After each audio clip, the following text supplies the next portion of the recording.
Welcome to the Payments Perspective Podcast, where we help you to navigate your payments journey one episode at a time.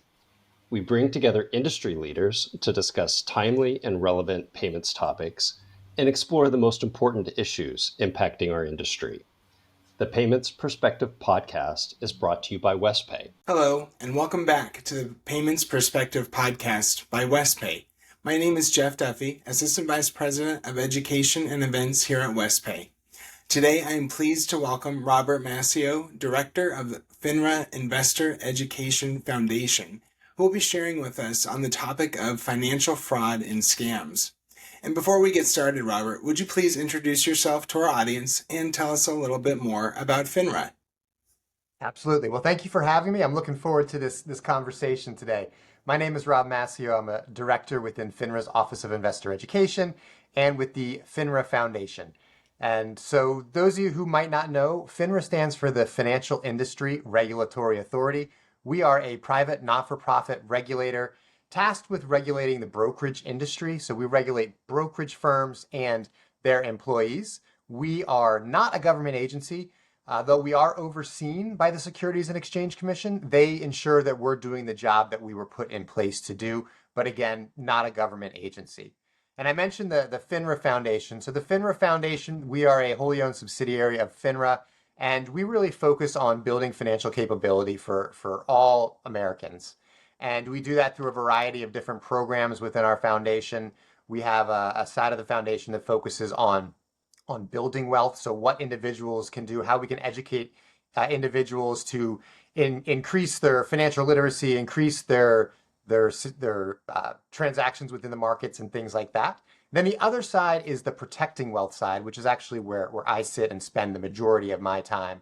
And that really focuses on what we can do to protect consumers, educate them about different types of frauds and scams that are out there.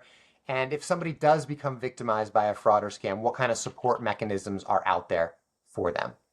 All right, thank you so much. So Sure. On the topic of fraud and protection from fraud, can you tell us about the most common types of consumer fraud that you're seeing and how can people identify them? Sure. So we're lucky. We just had some freshly released data from the Federal Trade Commission. And I like to use a lot of that data because that's a central location where individuals go and report different types of frauds and scams.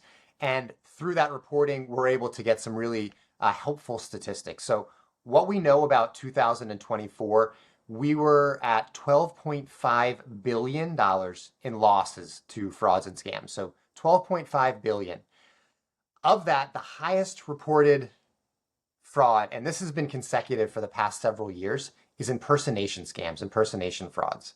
And those, they come in a variety of different flavors, if you will, different ways. There's government impersonation, there's consumer product impersonation, there's impersonation of payment facilitators, there's impersonation of financial institutions, impersonations of people that are registered to sell securities. So there's a whole lot of different impersonations that are out there, but that is the top fraud according to the FTC data for several years now. We also know a type of impersonation often falls in the investment space in 2024. So of that $12.5 billion lost, $5.7 billion was actually lost to investment-related fraud. So $5.7 billion, and it does include the traditional kind of Ponzi scheme investment frauds, but it also includes crypto-related investment fraud. And we are seeing a lot of impersonations in that crypto space. Got it. Okay. So what are some common tactics that we're seeing being employed by these scammers? So frauds, they change over time, but the tactics often stay very similar. The tactics are the same. And a lot of it has to do with emotion. So it's getting individuals to think differently based on their emotional state, whether it's excitement, fear, urgency, some type of way to control the emotions. And a lot of the tactics that are used, they're really marketing tactics. And they're tactics that marketers use because they work. They get us to buy products. But fraudsters also know that they work, and they try to use those to manipulate individuals. So some of those persuasion tactics, you have things like phantom riches. That's painting that picture of what your life might look like if you had a sudden windfall of money. If you were able to strike it big, whether it's investing or the lottery or whatever it may be, that sudden windfall of money, they paint that picture of what your life would be like to get you to react, to get you to say, oh, that would be really great. Let's move forward. Let's find out more. Another tactic is source credibility. And there's a reason that you asked me to introduce myself and who I was at the beginning of this episode. And that's because you're trying to establish that I have some level of credibility. And fraudsters use that as well.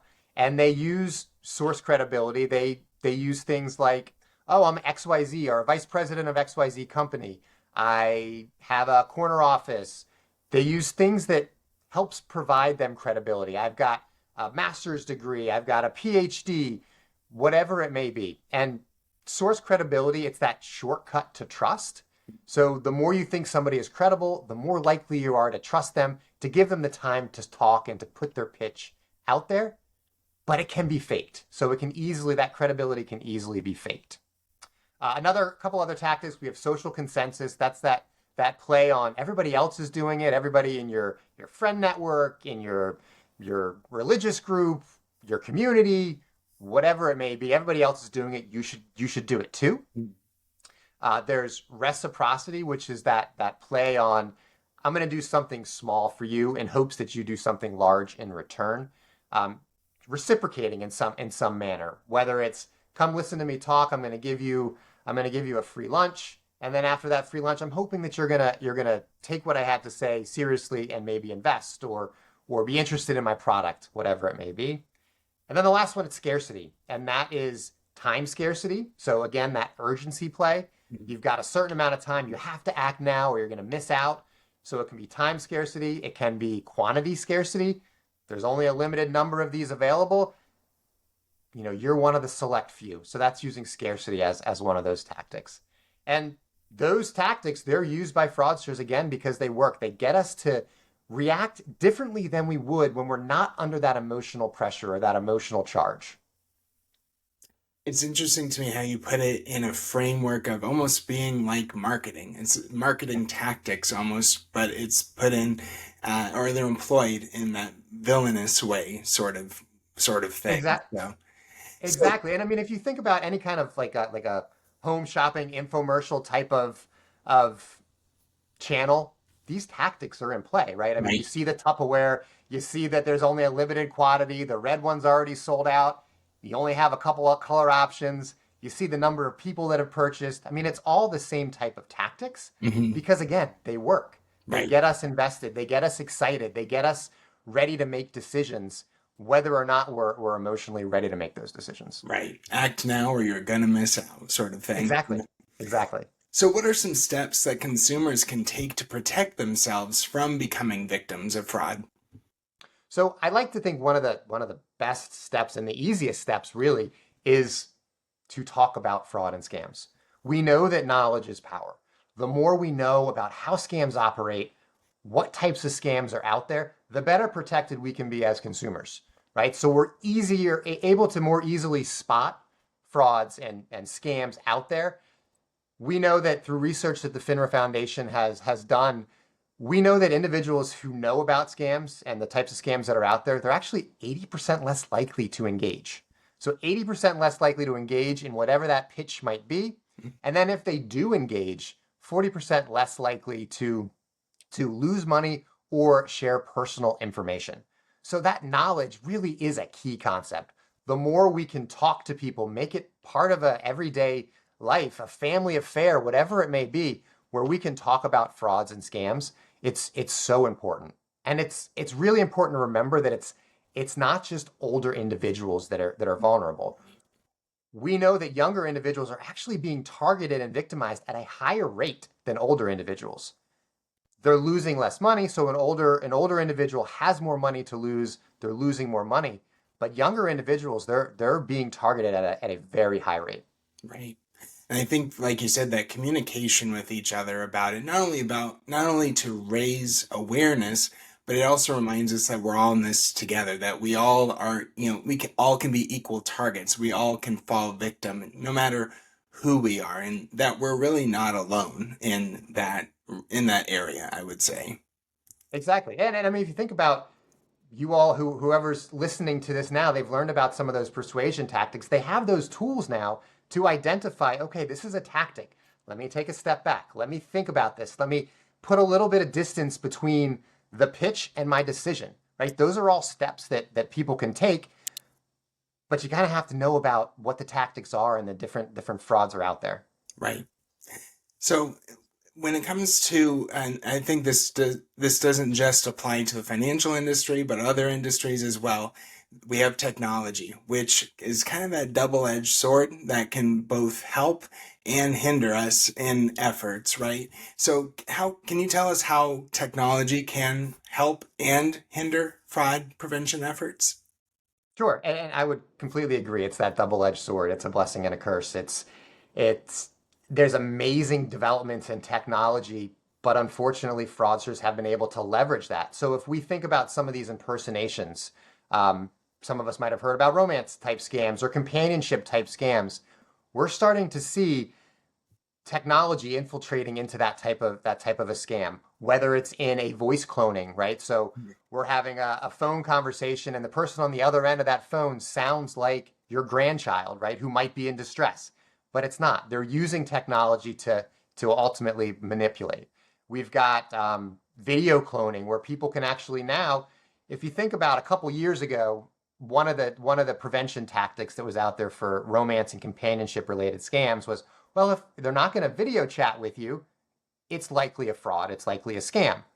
We can't say that anymore, right? Because people can easily do a video clone, use deepfake technology to now have a video chat as somebody else. So again, it's using that technology in a negative way.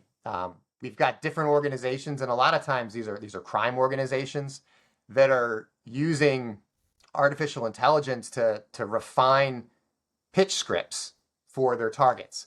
So they can use artificial intelligence to refine that pitch script to whatever that person, whoever that person is, or whatever that person might be interested, whatever might work.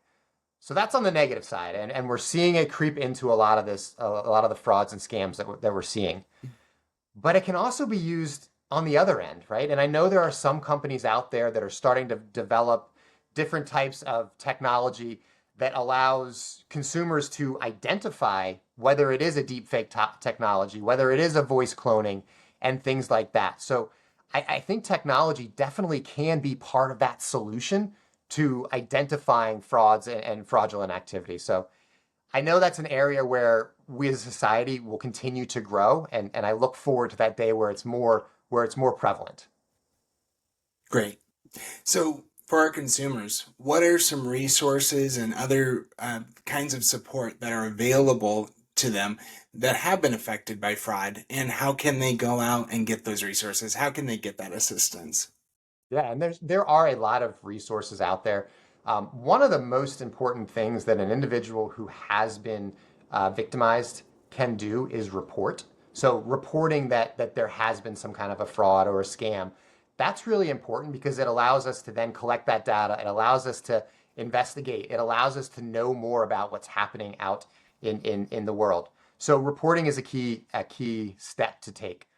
If it's something that's in the security space, the financial security space, reporting to FINRA is a great step. You've also got the Securities and Exchange Commission. Their website would be investor.gov. Again, FINRA would be FINRA, FINRA.org. So those are some places that you can go. FINRA also has a securities helpline. So if somebody wants to talk to a live individual, to ask them questions, to get pointed to different resources, that's an available resource. That phone number, for those that want to remember that one, is 844-574-3577. For somebody that's been targeted through internet means, so some kind of mechanism through the internet, the FBI runs a Internet Crime Complaint Center. That is ic3.gov. So they've got a network there. And then for individuals that have been victimized and are looking for additional support, the FINRA Foundation, we've partnered with a couple different organizations to help provide that support. So one is an organization called Give an Hour, and they have peer support groups for victims of financial fraud. They also have a lot of resources. Their website would be giveanahour.org/financial fraud. That's going to take you to that fraud specific website. For individuals that have been victimized by a romance or companionship type scam, fightcybercrime.org runs a peer support program for romance scam survivors. Then you have other organizations like AARP and their AARP Fraud Watch Network. Better Business Bureau, betterbusinessbureau.org/scam tracker has a whole bunch of scam prevention information, recovery information, and a place for you to report different types of scams and frauds. So I know that's a lot of information. There's a lot of different places you can go, but the most important thing is to take that first step. Report it somewhere, and then from there, whatever agency that you're going to, whatever organization, they can help you navigate to where else you might want to go. Great. Thank you, Robert. Yeah, and to our listeners, I would definitely recommend that you take down that information that Robert has shared with us, and we'll see about getting that information also included in the description of today's episode. So thank you, Robert, for joining us today. And if anyone would like to connect with Robert or FINRA, their contact information can be found within the description of this episode. And a thank you to our members who are listening. And if other listeners are interested in becoming a member of WestPay, please visit our membership page by following the link in the description. And please be sure to subscribe to the Payments Perspective podcast anywhere that podcasts are available. Please join us next time as we continue to work together in shaping the future of payments.